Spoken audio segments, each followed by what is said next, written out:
अमृत में विचार मनुष्य जीवन को सुख शांति देने के लिए क्या करना चाहिए और क्या नहीं करना चाहिए।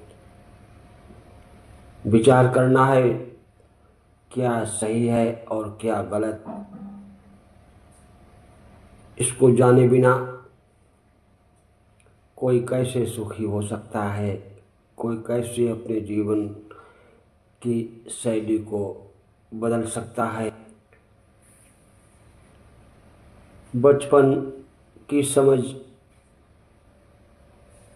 जवानी की समझ, बुढ़ापे की समझ में बहुत परिवर्तन होता रहता है, जो स्वाभाविक है। और उस परिवर्तन के साथ साथ मन बुद्धि स्वभाव बनते हैं और उन्हीं मन बुद्धि के स्वभाव के द्वारा ही जीवन में सुख और दुख स्वतः आते हैं। अब विचार की बात यह है कि मनुष्य को सुख शांति कैसे मिले। सुख शांति के लिए यदि किसी की बात का विश्वास किया जाए तो मिल जाएगी, नहीं मिलेगी, ये असंभव बात है। जब तक कोई स्वयं अपने विवेक को नहीं जगाएगा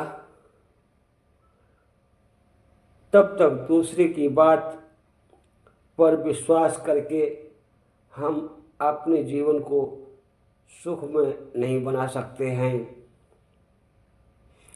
जीवन इतना सरल है जिसको स्वयं के विवेक से ही जगाया जा सकता है और अपनी सरलता को कायम रखा जा सकता है। दूसरों की बात पर विश्वास करके ही जीवन में मनुष्य अपने विचार अपने अंदर लाने में भूल जाता है।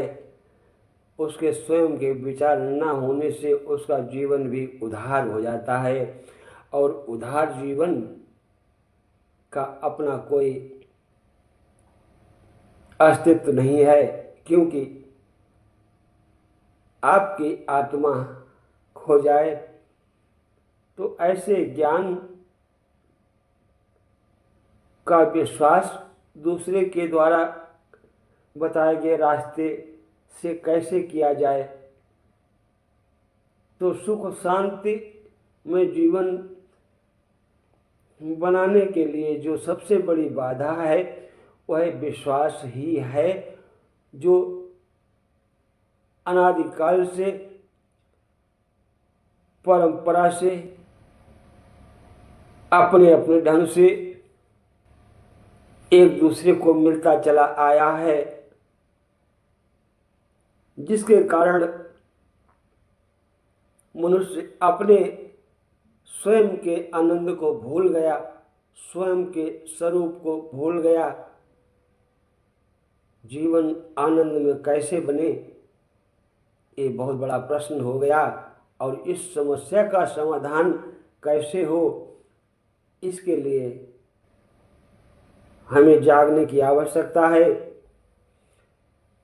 मनुष्य को अपने स्वयं के विवेक को जगाने की चेष्टा सदा सदा करना चाहिए।